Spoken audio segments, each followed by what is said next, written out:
നേമത്ത് വീട്ടിൽ പ്രസവിച്ച യുവതിയും കുഞ്ഞും മരിച്ച സംഭവത്തിൽ പോലീസിന് ഗുരുതര വീഴ്ച.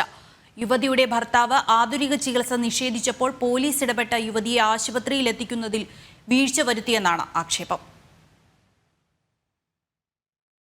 നേമത്ത് വീട്ടിലെ പ്രസവത്തിനിടെ യുവതിയും കുഞ്ഞും മരിച്ച സംഭവം ഞെട്ടലോടെയാണ് കേരള സമൂഹം കേട്ടത്. യുവതിക്ക് ആധുനിക ചികിത്സ നിഷേധിക്കുകയും അക്യൂപഞ്ചർ ചികിത്സയിലൂടെ പ്രസവം നടത്താനുമായിരുന്നു ഭർത്താവ് നയാസ് ശ്രമിച്ചത്. സംഭവത്തിൽ ആശാ വർക്കർമാർ നിരന്തരം നയാസുമായി സംസാരിച്ച് യുവതിക്ക് ചികിത്സ നടത്തുന്നതിനുള്ള ശ്രമം നടത്തി. ഇയാൾ വിസമ്മതിച്ചതിനെ തുടർന്ന് DMOയ്ക്ക് റിപ്പോർട്ട് നൽകി. യുവതിയെ ആശുപത്രിയിൽ എത്തിക്കണമെന്ന് DMO തന്നെ പോലീസിനോട് ആവശ്യപ്പെട്ടിരുന്നു. എന്നാൽ പോലീസ് എത്തി നയാസുമായി സംസാരിക്കുമ്പോഴും ആശുപത്രിയിൽ പോകാൻ ഇയാൾ വിസമ്മതിച്ചു.